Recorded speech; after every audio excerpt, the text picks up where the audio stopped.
Good morning, all of you. Let me just go back and complete something that were unfinished on the last occasion.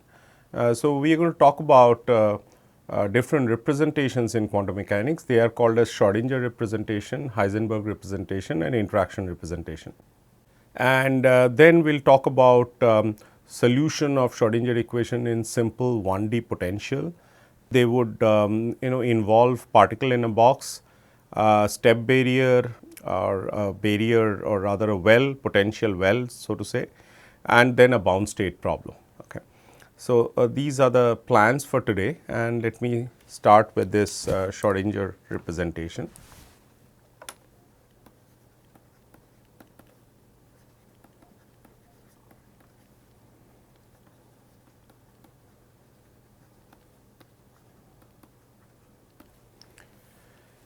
And what we mean by that is that the one is that the wave function is time dependent,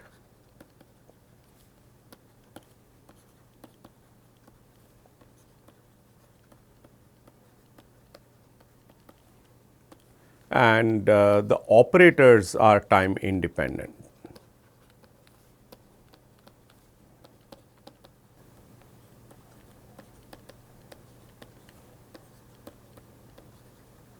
So, all the operators are time independent, and we obtain the time dependence of the wave functions by solving this equation, which is the Schrodinger equation, which is what we have seen. And of course, they also the wave functions also depend on the position coordinate. Right now, we are just talking about the time dependence, and this gives you the solution that psi of t is equal to exponential minus I e t over h cross psi of 0. And so, this is that factor that we have talked about, or there is a time evolution operator. Now, if you write it as an operator, then you have to write it as exponential minus I h t over h cross, but since we are talking about, so E is the eigenvalue of h. So, that is how this E appears, and these are called stationary states because the mod psi square is independent of time.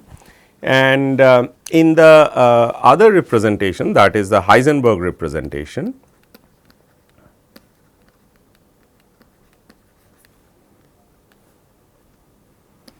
we have just the reverse. We have the wave functions that they do not depend upon time,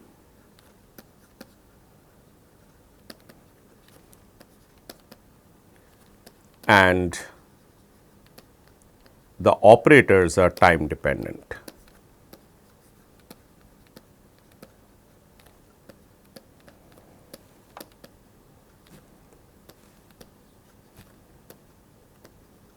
Okay. And the time dependence of the operators, they are written in this particular fashion. It is I h t over h cross O at 0. O is any operator, any arbitrary operator. It is exponential minus I h t by h cross and so on. Now, this h is of course at this moment is really the h 0. So, you can write it as h 0 as well. Which means that there is a non-interacting Hamiltonian, there is no interaction involved here, which we are going to take into account just in the next slide, okay, where we talk about the interaction representation. So, these operators, they obey an equation of motion which is given by d o dt, that is the commutation of O and H. Okay. This is a function of t, of course. So, the time evolution of the operator or the equation of motion for the operator is the commutation of O with H. So, this is called the EOM or the equation of motion. Now, in case an operator is not, it does not depend upon time, or say for example, some operator that commutes with Hamiltonian for all t, then of course, O is the constant of motion. Okay. So, let us talk about the interaction representation. which is more involved, and this is really for the interacting system, and in this case both the wave function is time dependent and operators are time dependent as well. Okay, so both are time dependent, and the time dependency are given as the psi of t is equal to exponential I h naught t by h cross, exponential minus I h t by h cross, psi of 0, and of course, it is true that the h 0 and h they do not commute, which means that this h is actually comprising of a non-interacting part, which is what we have taken in the earlier case. Say this case we can write it as h 0, okay, and these E corresponds to the E 0, that is the non-interacting energies, and then we have done this the same thing for for this Heisenberg representation. But in this particular case where both psi and O are time dependent, the wave function is the transforms as, or rather it is it can be written as exponential I h naught t by h cross, exponential minus I h t by h cross, and operating or on psi 0 multiplied by psi 0. Remember, you can't combine these two exponentials, because when you try to combine the exponentials, it automatically means that the two operators that are in the exponent they commute, and in this case they do not commute. So, you have to leave it like this, and because if it does, if h 0 and h they commute, then of course, there is no problem. I mean, then interacting systems will have no special status, or rather they do not have to be dealt with anything different than the non-interacting systems, but we know that it happens. Just to give you a clue, exponential a into exponential b is not equal to exponential a plus b and is equal to exponential a plus b when a and b commute. Okay. So, that is what it is. So, if we what we can do is that we can look for the time or rather the this expectation values of operators, and these let us take an expectation values of an operator O, and in the Schrodinger representation. So, let me write it as SCH representation, and this is equal to, say we are, because we are trying to calculate this expectation value. So, this is O at 0 and psi 2 at t. Now, if you look at the transformation of these wave functions, they are exponential. So, let me write it as exponential minus I h naught t by h cross psi of 0. That gives a form that it has been operated upon by an operator.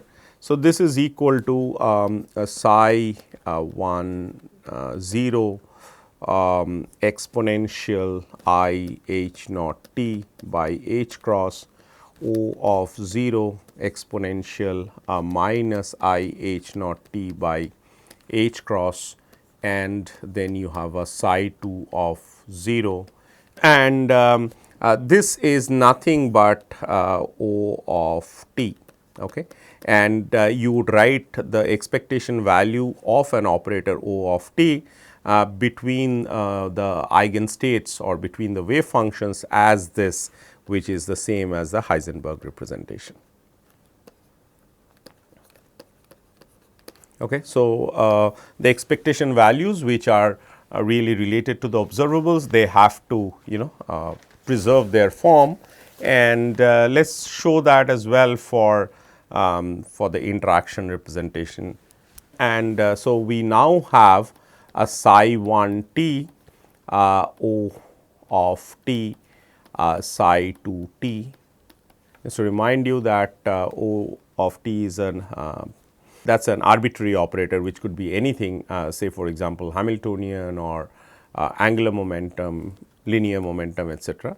So, we have a psi 1 0, then we have an exponential of I h t by h cross. Remember, when you take the conjugate or the this bra, then you need to change the ordering of the operators, and so that is what we did here, and exponential minus I h naught t by h cross.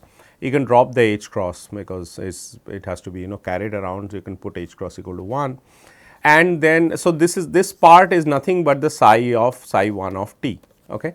And then we will write down this exponential I h naught t by h cross, then O of okay, let's this means O of 0, then exponential minus I h naught t by h cross.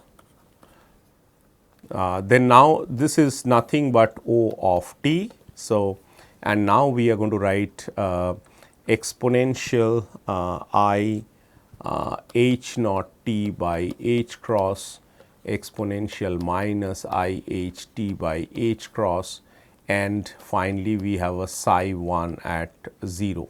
Okay. So, this not psi 1, sorry, psi 2, psi 2. So, this is psi 2 of t. Okay. So, that is the expectation value in the interaction representation. So, these two, let me use a color here, these two are going to give me 1, and these two will together will give me 1, and that will tell you that this has the form which is psi 1 of 0, and then you have a exponential I h t over h cross and O and then exponential minus I h t over h cross, and then you have a psi 2 of 0. So, this is the so it preserves the form of the expectation value, and if you you can now sort of write down the equation for or rather the equation of motion or the Schroedinger equation in this particular case. With this definition, or rather in the interaction representation, which is exponential I h t h naught t by h cross exponential minus I h t by h cross. So, remember that not only you can combine the exponentials, you can't change the order as well, because this exponential is nothing but a series of power series of this h naught and h, that is full h, where h equal to h naught plus h prime. Sorry, I forgot to write this. So, h equal to h naught plus h prime, and that is what you should sort of you can't change the order of this. So, you have a ddt of psi of t, and it is e exponential I h naught t by h cross with the h naught minus h. There are two terms, because you have two terms, two exponential terms, and you have a minus I h t by h cross and a psi of 0. So, what you can do is that this h 0 minus h is nothing but, because h is equal to h 0 plus h prime. So, h 0 minus h is minus h prime, and that is equal to minus exponential I h naught t by h cross h prime exponential minus I h naught t by h cross psi of 0. And what you can do is that you can introduce this the outer product or this identity operator here, which is minus I exponential I h naught t by h cross h prime exponential minus I h naught t by h cross. Now, I am going to use this exponential I minus I h naught t by h cross exponential I h naught t by h cross, and then exponential minus I h t. Sorry, I wrote it twice. This is not required. So, minus and then there is a plus and then there is a minus I h naught t by h cross and so on, and then of course, a psi of 0. So, what I did is that I have not here, rather I have introduced the identity here, which is through this. Okay. So, this is equal to 1. So, I have just introduced a 1 there, and this tells you that the equation of motion for the wave function in the interaction representation is minus I h prime t psi of t. Okay. So, it is interesting to note that the time evolution of the operator is not given by either h naught, which is the non-interacting Hamiltonian, or h, which is the full Hamiltonian. In fact, it is given by this interaction term, and that justifies the name interaction representation. Okay. So, what we have learned is that there are different representations, and these representations are important, and they sort of tell you that if you really resort to calculation of the expectation values, then the expectation values will be independent of the representation, because they would simply be related to the experimental observables. Okay. All right, let us go on to the general solution of the Schroedinger equation. So, this is Schroedinger equation that you see, minus h square by 2 m. Now, why it is written as u is for a reason that we have this psi of x t, and which can be written as say u of x and some f of t. So, right now we are dealing with the the time independent Schroedinger equation, and that is why the space part is written as u, but nevertheless, if you see in some texts that they have written continued with psi of x, it really does not matter. I mean, they mean the same thing. It's u is a function of x, and it has either the form of a wave or a dying solution, which is what we are going to see. Okay. So, this is the form for this wave function, and rather the Schroedinger equation, and where V 0 is the potential energy, which is a constant potential energy, that is the potential energy is not dependent on the distance, and it has certain value, and the wave function is going to be continuous across that potential discontinuity, and it is always going to be continuous even if the discontinuity is infinite. That is, even if you have a delta function discontinuity, you still have the wave function to be continuous, but what is not going to be continuous is the derivative of the wave function for an infinite discontinuity. So, if you have a delta function, then the du dx is not going to be continuous, but nevertheless it is going to be discontinuous by a known amount. So, which is fine, which is something that we are going to see later. And so, this is the equation for a constant potential V naught, and E is the total energy. You can write this system or rather this equation as a second order linear differential equation, where the double derivative with respect to space is equal to some minus of some constant which we call as k square. We do not call it a k, we call it a k square, because the equation, the simple harmonic equation has this form that d square y dx square is equal to some minus omega square x. So, that this omega is the angular frequency, and one can find out time period etcetera from this, or the frequency of oscillations and so on. So, it is usually written as k square, where k is 2 m e minus v 0 divided by h cross square, square root of that. And for e greater than v 0, that is when you have the energy of the particle to be larger than the barrier height, suppose that there is a discontinuity like this, and so this is of magnitude v naught, and the energy of the particle is larger than v naught, then the wave that is going to be propagating is written as a exponential I k x and b exponential minus I k x, with k equal to 2 m e minus v 0 by h cross square square root. K is positive and real, and It is going to be a travelling wave here with k equal to root over 2 me by h cross square, and it is going to be again a travelling wave here. Well, let me draw it inside, but it will be a travelling wave with a different k, where the k is reduced by 2m. I mean, this E will be reduced by E minus V 0 inside that. So, it will start propagating inside. I mean, I did not mean to say that it is inside, but it is the wave, the particle will propagate as wave even in the region. So, let us say the discontinuity is at x equal to 0. So, x less than 0, it is a wave with a wave vector. This is called as a wave vector.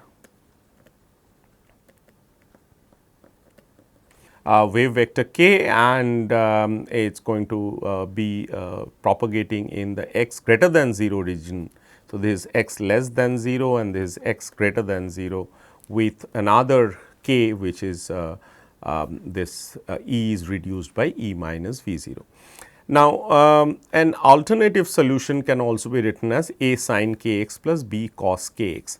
Now, this is important to note that whenever you have a finite region of space that you have to consider, which means that if there is a sort of discontinuity of this kind, where this is really a finite region between some minus a to plus a, or from 0 to a or 0 to L, then we do not use the exponential solutions, because the exponentials are going to oscillate even at infinity. Now, there is no infinity inside the box. You can of course use solutions which are exponential solutions, which are on the left of the step, and I mean this kind of barrier, and on the right of the barrier, but inside one should use a sine or cosine, or if E is less than 0, then one uses a sine hyperbolic and a cosine hyperbolic. So, these are equivalent solutions as the exponential, the oscillatory solutions. These are called oscillatory solutions, and these are also oscillatory, but oscillatory in some confined region of space, because here in this the argument of sine or cos, you cannot talk about that to be equal to infinity and so on. Okay.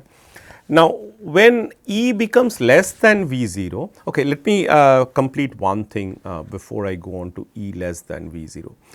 Even at E greater than V 0, you see that the particle will recognize that there is a barrier that is below its path of propagation, even if its energy is larger than V naught. Okay. So, as for a classical particle, it will not even recognize that there is a small the barrier which lies below its energy, but in this quantum mechanical sense, the wave vector recognizes that there is a E and there is a E minus V 0 in the two regions that you see here. Okay. Coming to the E less than V 0, k becomes imaginary, okay. And what we can do is that we can still use this notation, where this is called as a kappa, and this kappa is equal to root over 2 m V naught minus E. So, if you look at it, kappa is like I, k and so on. So, we will still use kappa to be real and positive, and but the solutions are no longer waves, they are exponentially growing solutions and exponentially dying solutions. And in some region of space, maybe one of them is prohibited due to the symmetry of the problem, or due to the boundaries that are set by the problem. But nevertheless, these are important solutions of the equations, because these solutions are needed because we need to impose the boundary conditions, and the boundary conditions are psi will be continuous or u is continuous, u or psi they mean the same thing, and d psi dx is continuous. And as I said that this is only true for finite discontinuity, that is V 0 having a finite value. If it is an infinite value, then of course, the second condition is not satisfied, that is d psi dx is not continuous, but it is discontinuous by a known amount. So, we do not really lose much information. We will show that in a while. If not today, then next class. Okay. So, the simplest problem that you do is that the particle in a box. Okay. And this problem is quite well studied, and one talks about these nanostructures and quantum structures, quantum confinement, and one really talks about this kind of picture where there is a potential well between 0 and L. L is some length, okay, and the potential is 0 inside the well, and the potential has got infinite barrier height. So, the particle cannot escape, and the particle cannot escape is imposed by V equal to infinity. And this V equal to infinity, if you look at the second term in the Schrodinger equation, that is this term, if your V is infinity, then the u has to be equal to 0, which means the wave function has to be 0, which means the particle is not allowed to escape from this region which is there in between the two barriers, the two boundaries of this barrier that exist at x equal to 0 and x equal to L, and this is that x there. Okay. So, we can write either, as I said, we can write either u or psi. Let us just write psi because we have written u, and we are going to continue writing u later on. So, now we are going to solve this equation, d square psi dx square now plus v psi, this is equal to E psi. Now, this term is equal to 0 because V equal to 0 inside the well. Outside, there is no question of solving the system because the particle is not there. Okay, by solving the equation, there is no particle there. So, you can write down this second order differential equation equal to minus 2 me by h cross square psi, and the solution is psi is equal to a sin kx plus a b cosine kx, following the advice or the suggestion that has been given earlier, that because it is a finite region in space, one can use the sine and cosine solutions. Even though mathematically both are valid solutions, that is a superposition of sine is a solution, cosine is a solution, and because it is a second order linear differential equation, we can linearly superpose these two solutions to bring out a new solution, which is a sin kx plus b cos kx, and that is the general solution for the problem. But now you see there is a problem that the psi has to be 0 at x equal to 0, and psi also has to be equal to 0 at L. Okay. So, at x equal to L, the psi has to be 0, at x equal to 0, the psi has to be 0. Now, the first condition sort of prohibits the cosine solution to exist, because the cosine solution will not be equal to 0 at x equal to 0. In fact, it becomes just a constant b, okay, and which is what we do not want. So, we only keep the sine solution because the sine goes to 0 at x equal to 0, and so my first condition, we really do not need the d psi dx condition, because we have these infinite discontinuities there, but these two boundary conditions here, they are good enough for us to have a complete solution for the problem. Okay. So, this is the solution for this, and I will use now the second condition, which is psi of L, which I will write a sin k L, and that is equal to 0, means that is equal to sin n pi, okay, for any value of n equal to 1, 2, 3. Do not take 0, because 0 would mean that the particle is not there. Then of course, there is no point in talking about the solution. So, this say A, and so k becomes equal to n pi over L. Okay. And what else can be found out, right? We still do not know what is A, and that can be found out from the normalization condition, and the normalization condition is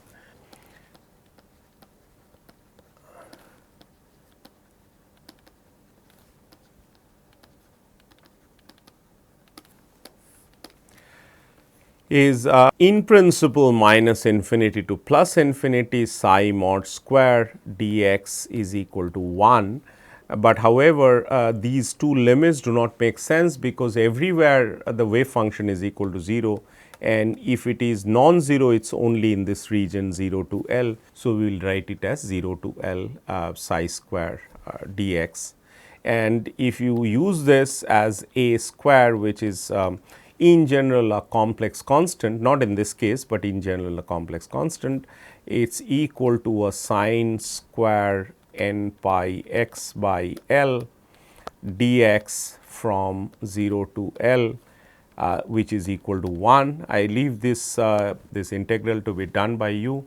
You can just multiply and divide by a factor of 2, and then use it as a cosine 2 n pi x by L, and then perform this integral. This integral is going to give a equal to root over 2 by L, and then of course, what you get is that the wave function, then the full solution of the wave function is root over 2 by L sine of n pi x by L with n equal to 1, 2, 3 and so on, all these numbers, integers.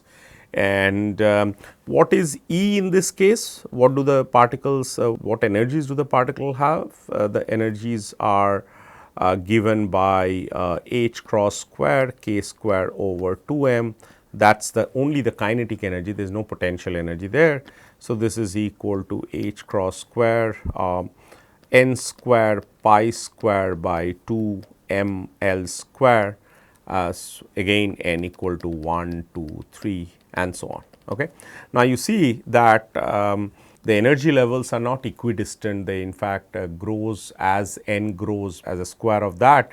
So, in fact, there is another thing that you need to notice here is that the 1 over L square sits in the denominator, and because of this term, if you decrease L, the spacing between the energy levels will go up, and that is an important concept that we use in quantum confinement. So, if you confine a particle more and more, the energy levels that will become more and more discernible, they are identifiable, and because they are the distance between the successive energy levels become that increase. Okay.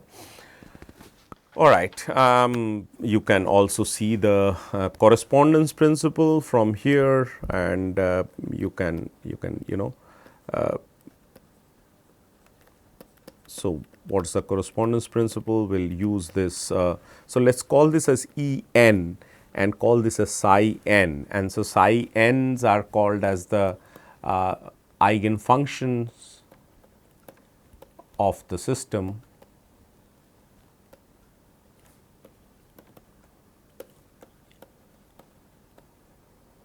and E n are called the energy eigenvalues, eigenenergies or energy eigenvalues, anything you can call it by.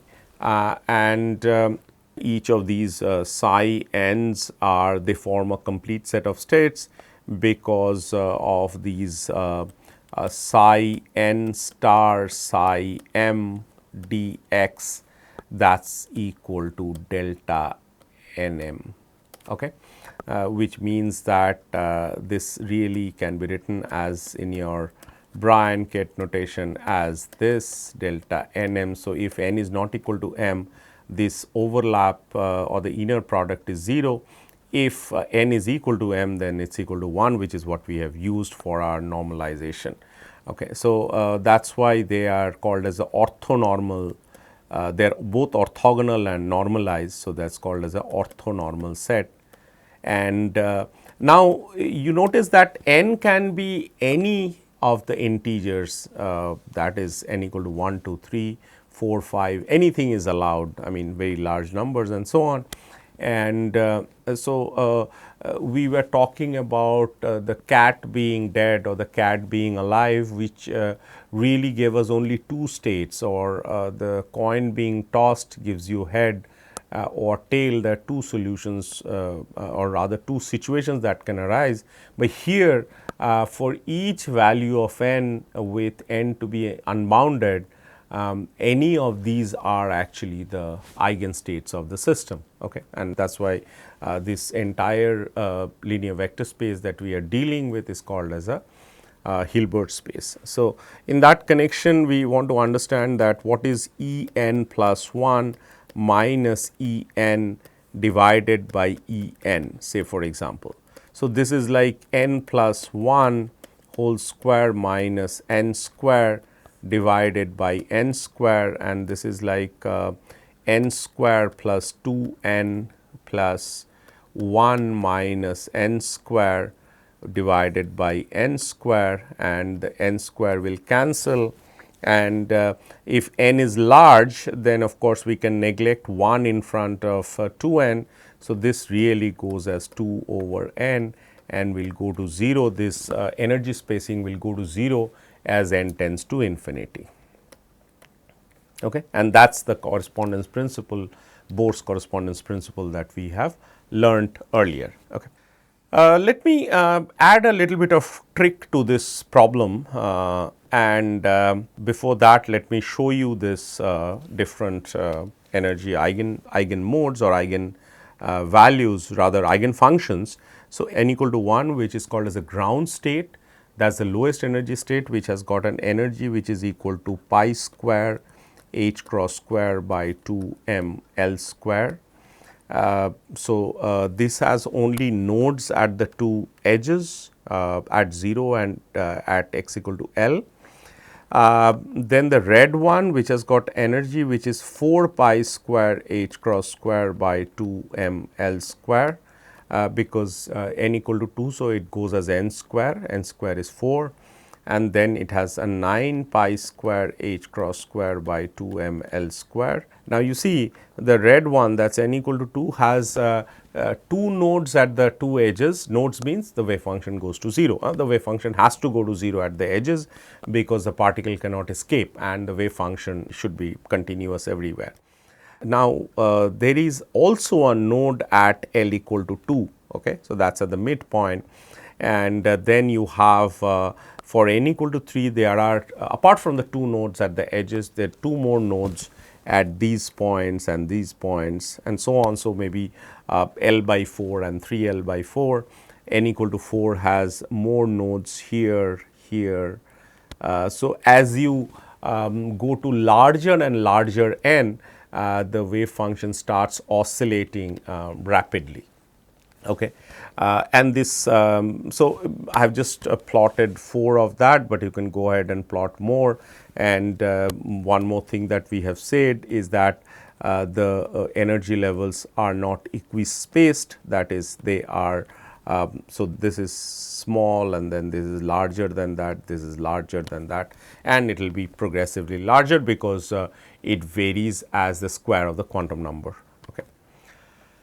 And then going on to the probability density of these things for each of these states, we are showing 3 of them.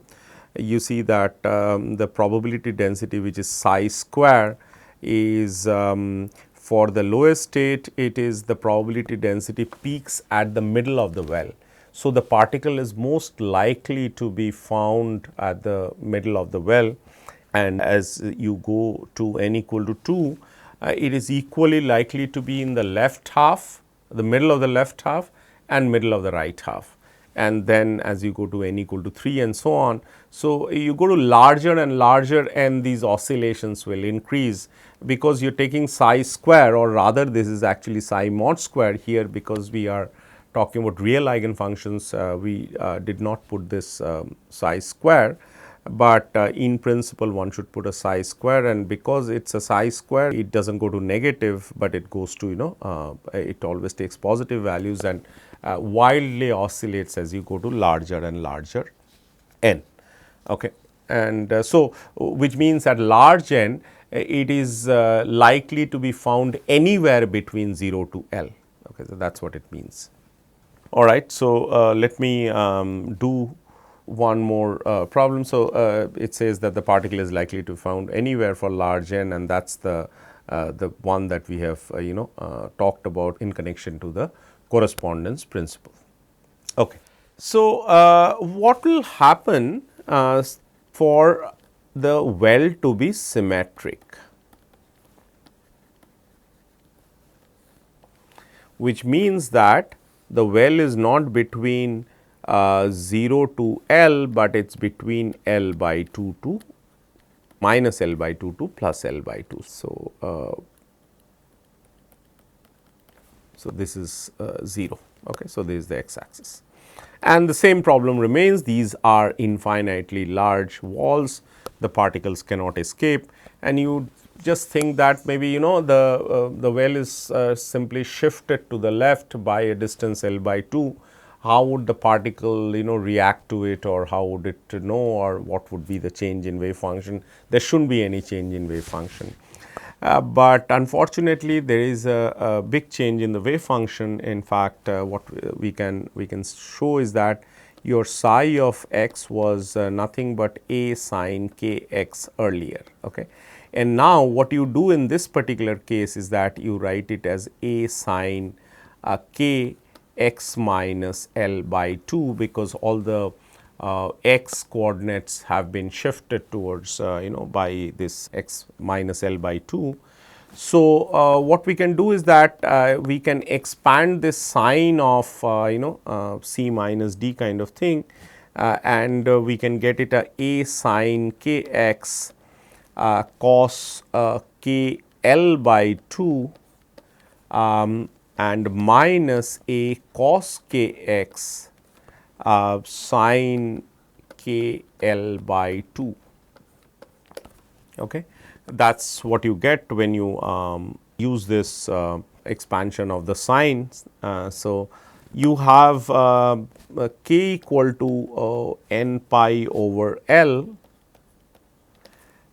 which is the same quantization that we use. We can use a k of n, and then the cos of k L by 2. Let me just remove this k L by 2 to be equal to cos n pi over 2, which is equal to 0 for n odd. For example, 1, 3, 5 and all that. And similarly, for the other one, so this is for the first term. For the second term also k L by 2, which is sin n pi by 2. Now, this is also true that this is equal to plus minus 1 for n to be equal to even, okay, which means that 2, 4, 6 and so on. Okay. Now, similarly, for the sine, one still has k L by 2 is equal to 0 for so sin n pi by 2 to for n equal to 0 for n equal to even, and this is equal to plus minus 1 for n equal to odd. Okay. So, that tells you that the first term would be not an applicable solution for n equal to odd, because the associated coefficient is 0. While the second term, which was earlier not the solution, which is a cos k x, is actually going to give you the solution for n equal to odd. So, the solution, so psi of n x is equal to again the same normalization in sin n pi x by L for n even, and psi n x is equal to root over 2 by L cos n pi x over L for n to be equal to odd. Okay.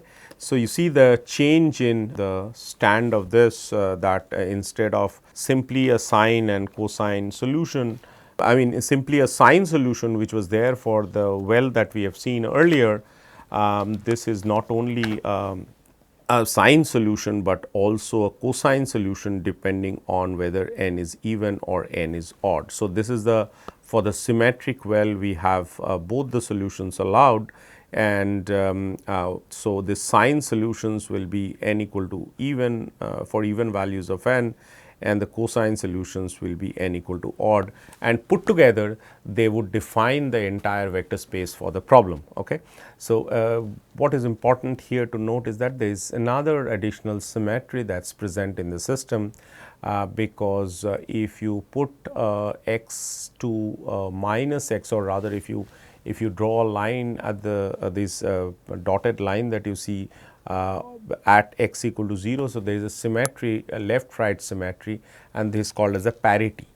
So, this because of this parity symmetry, the wave function has a left vector, or it has a left property and a right property. So, the entire vector space actually fragments into left and right, and this is a property, special property of systems with a parity or the inversion symmetry. Okay, because any x corresponding to a x here, there is x minus x here. So, for any x there is a minus x, and this symmetry is called as an inversion symmetry. If a system has an inversion symmetry, then the eigenvalues will be either even or odd, and they would put together would define the entire space, entire Hilbert space. Okay. So, what we are going to say is that not only we got these solutions, but how do we make use of these solutions? Can we make something useful along with this what we have already discussed? And it turns out that yes, it is of a lot of use. Let us sort of derive, or rather verify, not is confirm the Heisenberg's uncertainty principle. How do we do that? I will not do that, I will tell you how to do it, so that you can do it.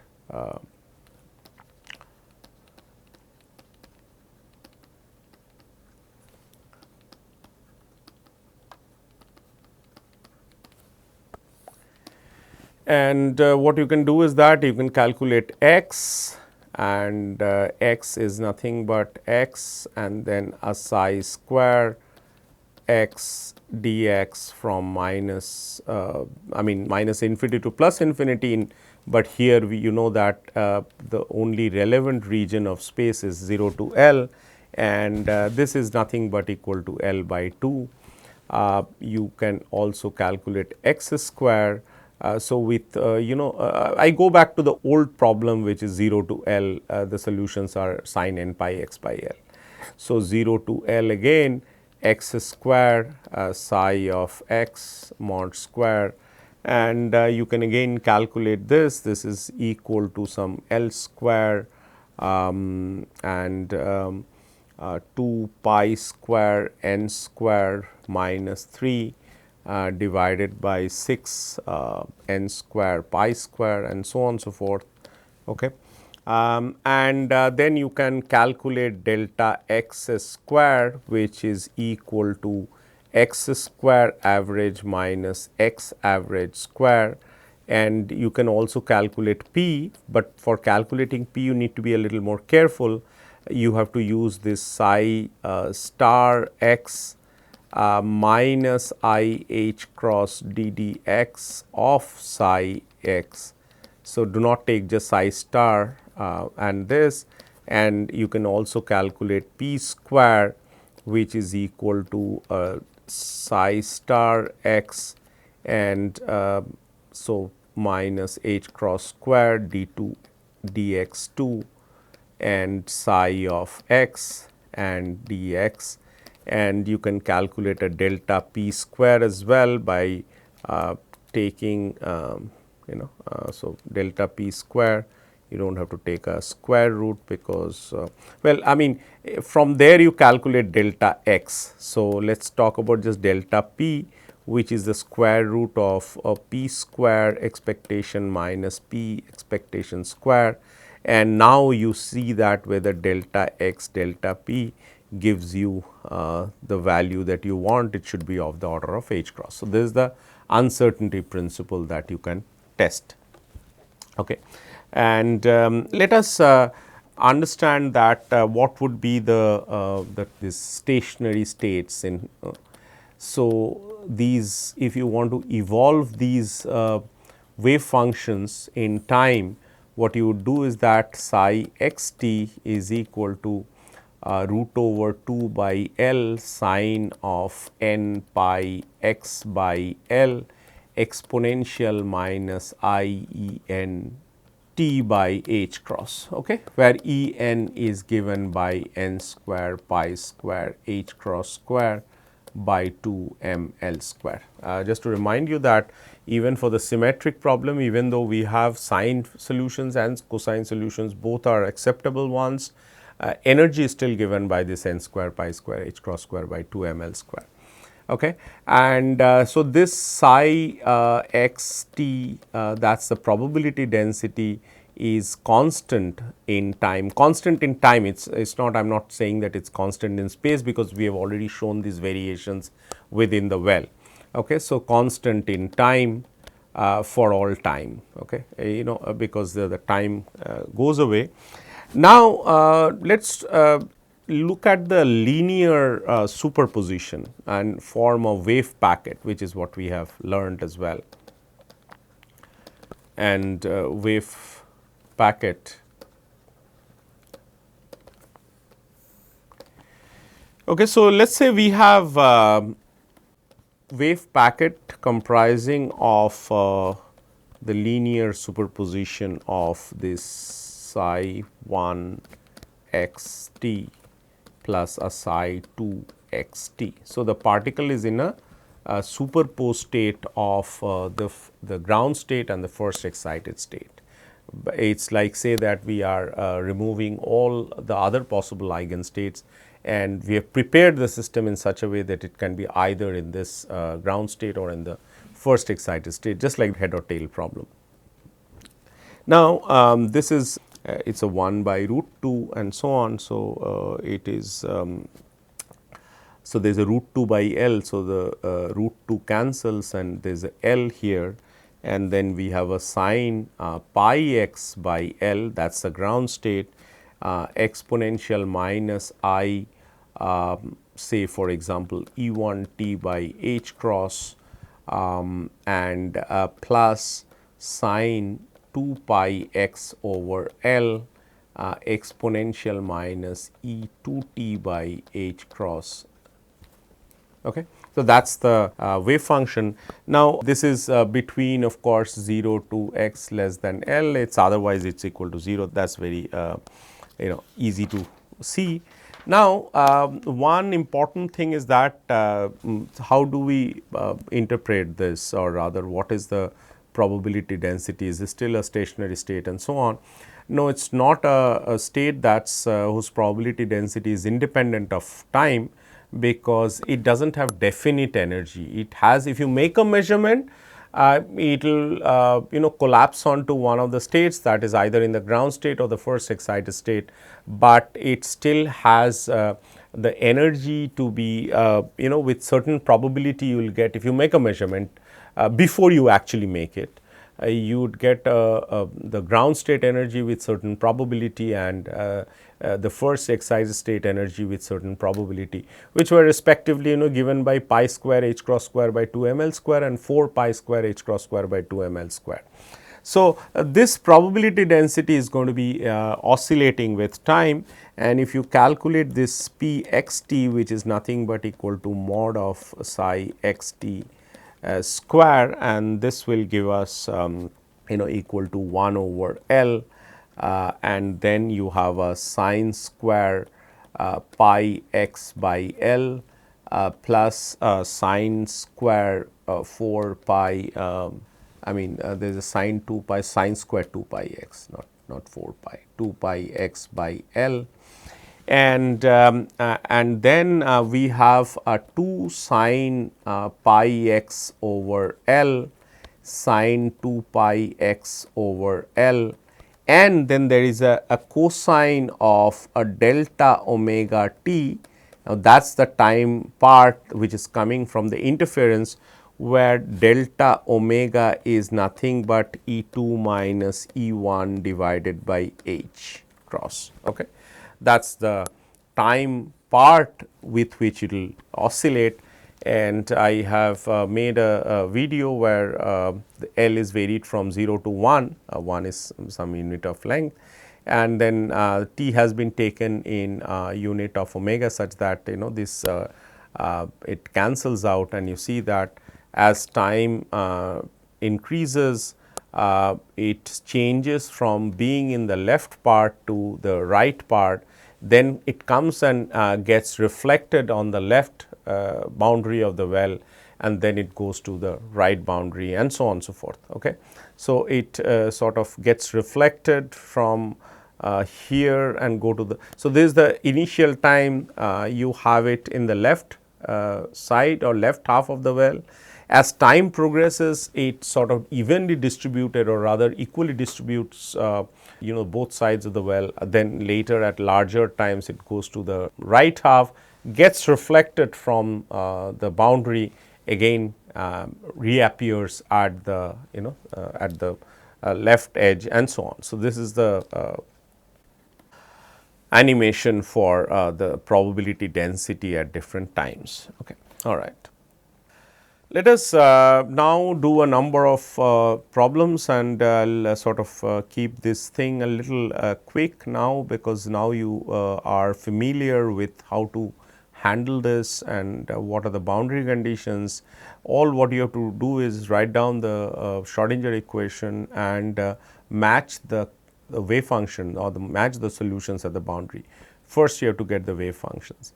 So, what we did is that here there is a potential step, the step is that of height V naught, okay, and a particle is coming from the left whose energy E, shown by the green dashed line, is greater than V naught, okay. And we want to calculate what are these R and T, which are called as the reflection and transmission amplitude. R is reflection amplitude, and T is transmission amplitude.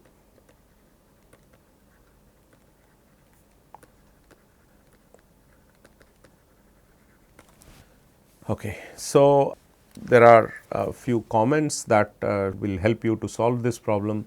There are two cases, one is E greater than V 0, we are showing at this moment by the green line E greater than V 0, that is shown here.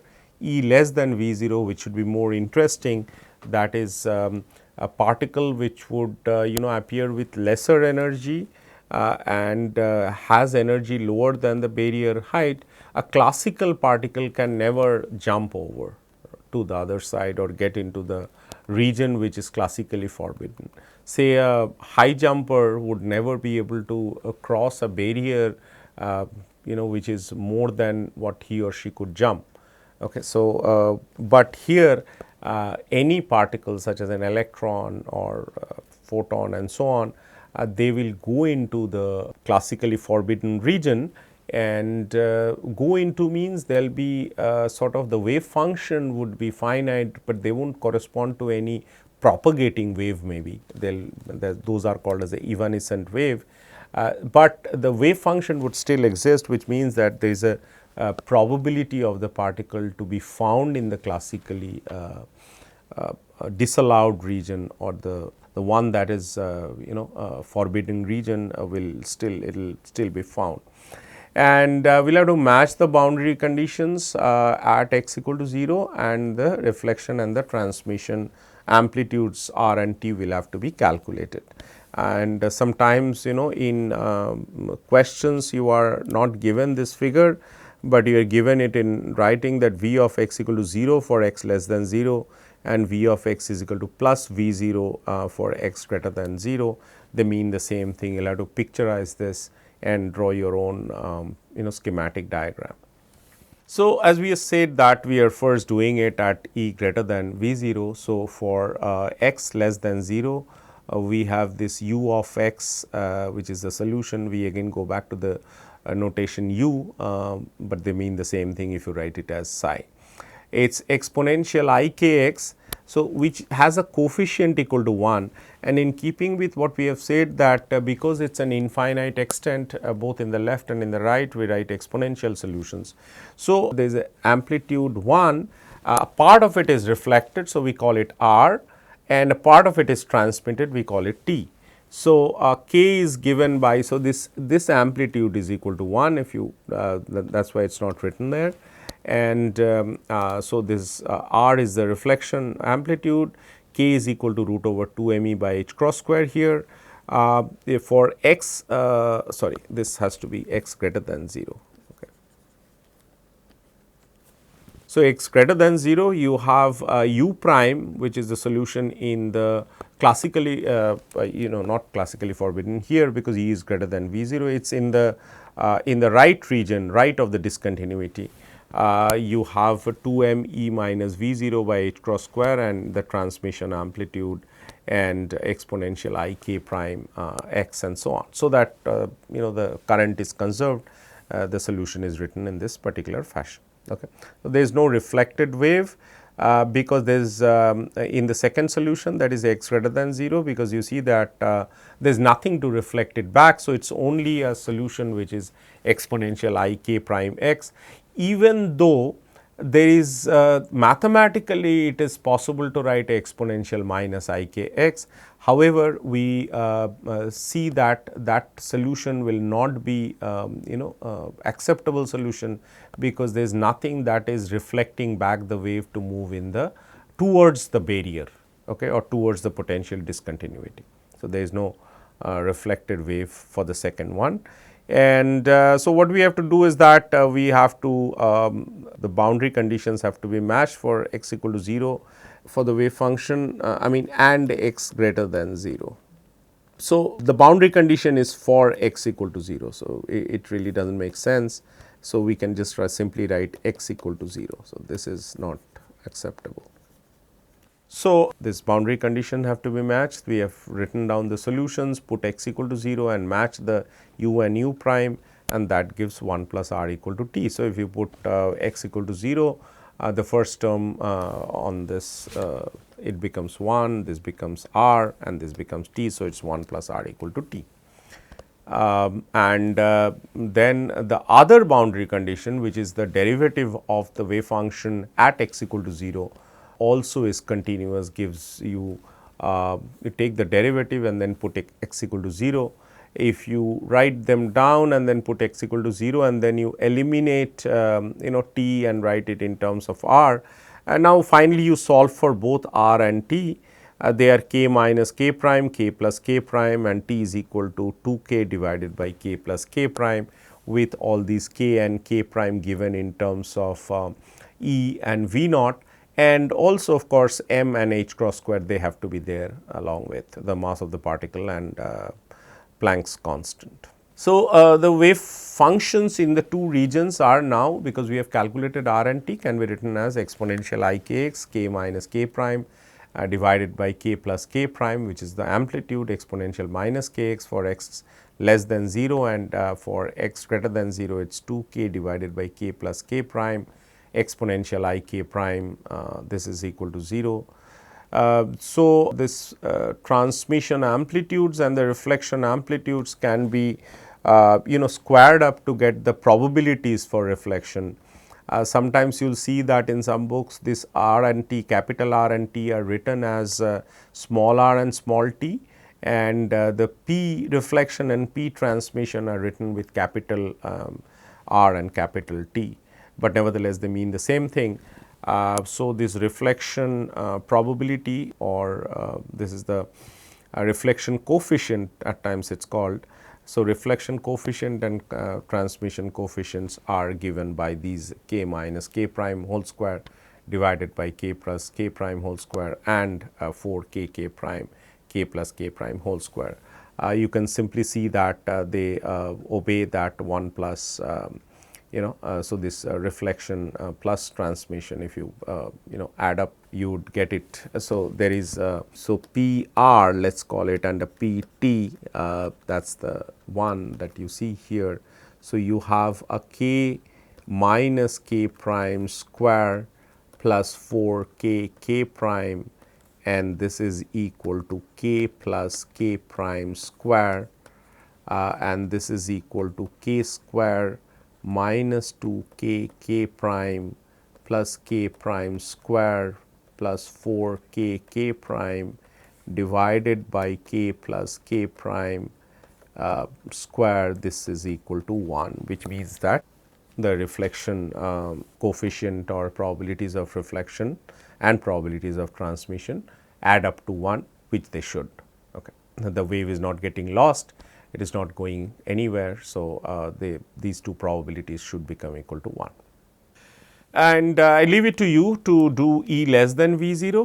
The hint is that for x greater than 0, which is in the, now you have the particles energy to be lesser than this barrier height. So, you will have this k prime to be actually a complex quantity, and you write it as kappa, the way we have shown, and so on, and you get it as exponential minus kappa x, and where kappa is equal to I k prime, which is equal to 2 m v naught minus E by h cross. Okay. And you will see that the result is that the reflection, this coefficient or probability of reflection is equal to 1. So, the particle will be totally reflected back, although this region, which is classically forbidden, has a finite probability of the wave to exist, and this is actually given by this. So, there is no current associated with it because it is fully real. Remember, the current density is these h cross, h cross by 2 m I psi star del psi minus psi del psi star, that is equal to 0, because there is no difference between the first term. So, the current is given as h cross by 2 m I and psi star del psi minus psi del psi star, that is equal to 0, and the reason it is 0 is that because psi is real here. So, it should not have the first term will cancel exactly with the second term. And what you see is that it is a travelling wave in the region that is, or it is called as a standing wave in the region which is left, and then it is an evanescent wave and falling off to a value which is called as a this value at which it falls to a value 1 over E inside is called as that exponential minus kappa x. So, kappa equal to 1 over x is called this skin depth, and in optics this would correspond to a denser medium to a rarer medium, which means that n 1 is greater than n 2 in terms of the refractive indices. Okay. All right. Continuing along that line, so we have these potential wells that are shown like this, and where you have exponential I k x, r exponential minus I k x, again t exponential I k x. Now, E is greater than V naught, which is easy thing to do. The results for these reflection amplitudes and transmission amplitudes are a bit complicated, but one can simply write down the solutions in the 3 regions. Now, you have a region 1 and a region 2 and a region 3, and you have these discontinuities at at 0 and a and so on. So, you have to match the boundary conditions at x equal to 0 and at x equal to a or for both the psi being continuous and d psi dx being continuous. So, if you square them up and add them, this will give you the total probability. There is something interesting happens if you look at it. If you look at the reflection coefficient, which has a sign 2 k prime a in the numerator, and sign being a harmonic function, it will tell you that this reflection will go to 0 for certain values of this k prime, and k prime is a variable because k prime is related to energy. It is 2 m E minus V naught and so on and so forth. So, because it is related to energy, so k and k prime are the 2 wave vectors which are written here. these wave vectors that you see on the screen. So this is so this sine 2 k a that you see here is will make the reflection amplitude to go to 0, and you see that for those values when 2 k prime a becomes n pi with k prime equal to this, you have a complete transmission because the reflection goes to 0, and these are the values and so on. Okay. And this is for a particular value of V naught and the width of the well, and it is plotted as a function of E in terms of 1 by length square, that is in angstrom, and this plot is adopted from an Amjeff's article in 2010 by Uma Maheshwari et al. The energy is still given by minus V 0 because it has a minus V 0 energy. You see that it is minus V 0. So, it is a potential well. Okay. So, this is V 0 and so on. So, it is minus V 0 n square pi square h cross square by 8 m a square and so on. And E less than V 0 are called as the bound states. I will sort of do it quickly. And so, we have these solutions. You can again write down these equations and do necessary simplification of that. So, psi of x is equal to it is a cosine k 1 x, and just to make it a little interesting, I put this these discontinuities at x equal to minus a and x equal to plus a, so that this even odd solutions they would arise. And so, it is a cos k 1 x for 0 less than x less than a, and this is equal to well, I mean I am writing it as k 1 and k 2 instead of k and k prime, but I will define what are k 1 and k 2. So, this is c exponential minus k 2 x.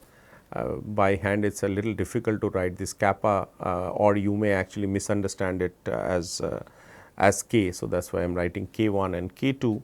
So, this is for x greater than a, with these k 1 to be equal to 2 m by h cross square E plus V naught, okay, because V naught is negative here, a square root of that. And or you can also write it as this one as 2 m by h cross square V naught minus E, where this E is actually negative. So, I have taken a mod of E, and this is for within the well. So, that is like mod of x is less than a, which means that we are talking about inside the well. Okay. So, these are the solutions, and so these are the even solutions, because now we have this even and odd solutions, and then so this odd solutions would look like psi of x is equal to b sine k 1 x.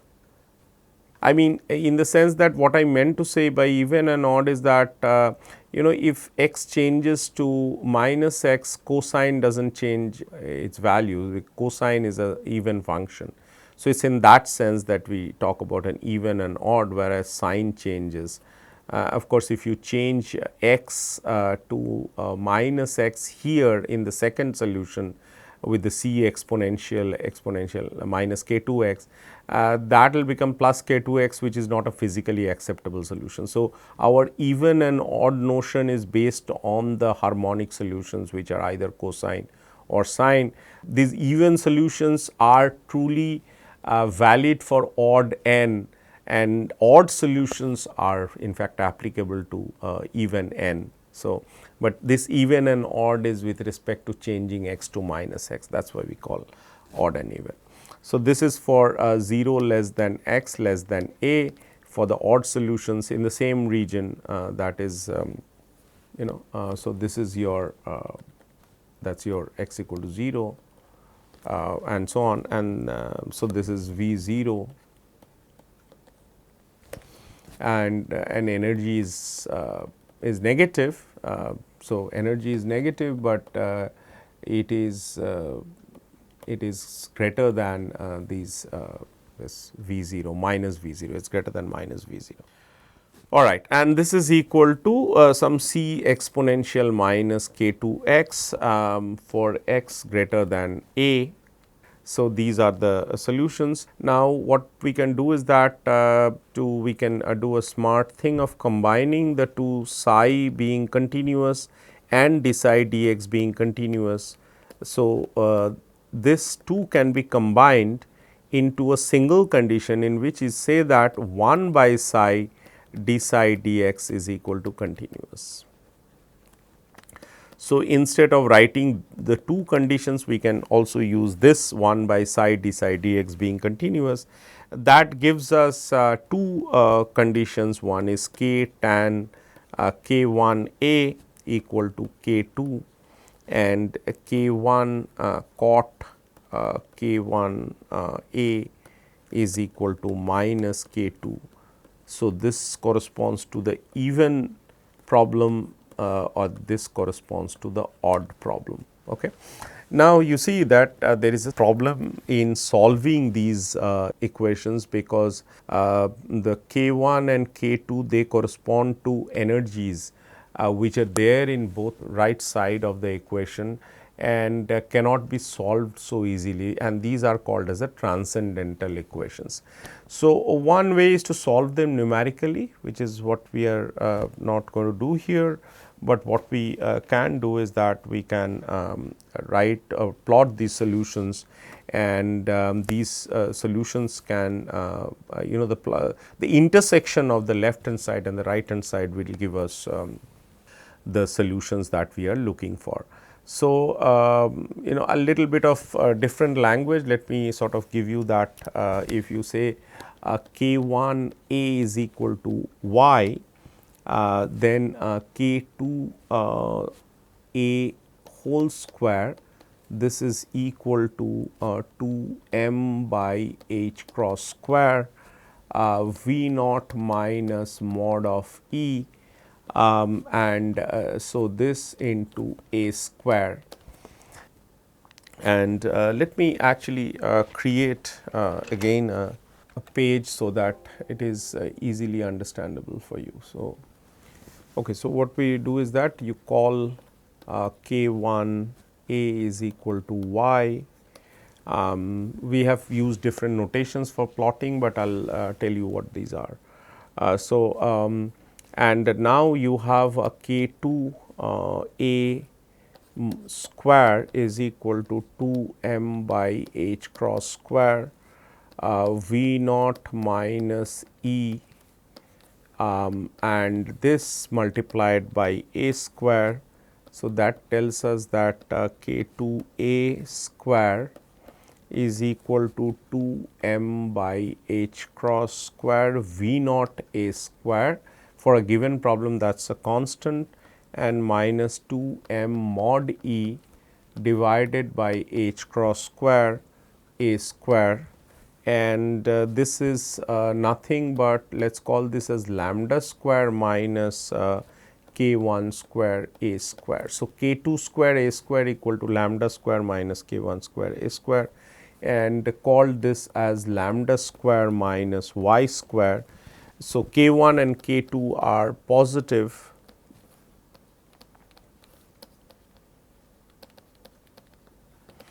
and also we have a k 1 plus k 2 square, k 1 square plus k 2 square, and a square is equal to lambda square, because you can add both of them, and then where lambda is equal to nothing but this 2 m v naught a square divided by h cross square whole to the power half. Okay. And here let us sort of show. So, these are the solutions of these xi tan xi, where we have probably the calculations done on the last step was not that necessary. So, this k 1, so k 2 is equal to k 1 tan k 1 a. Okay. So, your xi is equal to k 2 and eta is equal to k 1, and a could have been taken as 1. So, if you plot this xi and eta tan eta, then these lines that you see here, let me sort of redraw them, like these ones are the tan solutions. Okay. And this solutions that you see are these ones that are given by these k square k 1 square plus k 2 square is equal to some lambda square, which is what we have derived here. I mean, the a has been taken equal to 1, but you can just add this, I mean, there is a square here. So, that is equal to lambda square, which is nothing but a circle. So, you see that you now plot the circle, which is say the blue line,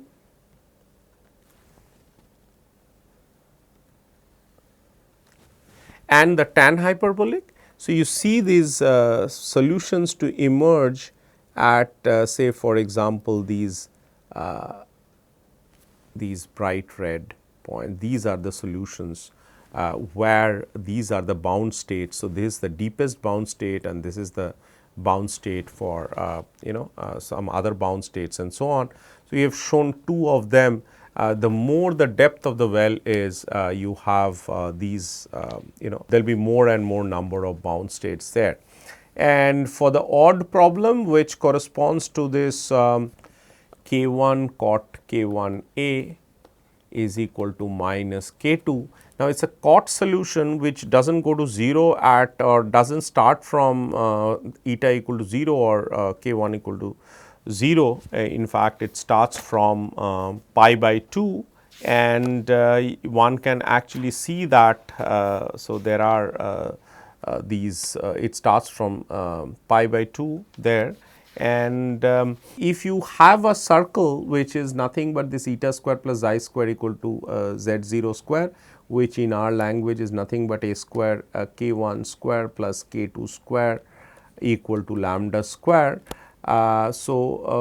If this circle has an is like this, then there is no bound state. Okay. So, for having a bound state, an odd bound state, you need to have a certain depth of the potential. So, for any infinitesimal potential, you can only have a even bound state, but for having an odd bound state, you need to have a particular depth for the potential. And so, there is a solution that emerges here, which is we have shown it in color. So, there is a solution which is here, and we have just shown one solution, and this is the part of the circle of length, either you call it z 0 or you call it lambda. So, z 0 is nothing but this lambda. Okay. So, that is the solution that we have for these bound states, and there are these bound states that are formed, and you can be given a certain depth of the well, and you can calculate the number of bound states present from these conditions. That is how many times this circle crosses. If you are talking about an even bound state, then any infinitesimal depth of the well will give rise to a bound state. However, that is not true for the odd bound state. You need to have a critical depth to have at least one bound state. Okay. So, we stop here for now, and so this is what is written there, or no odd bound states below a critical depth of the well. So, we will stop here and start with some more problems in quantum mechanics involving perturbation theory and Stark effect and so on. So, we start with time independent perturbation theory and then go over to this time dependent perturbation theory. Thank you.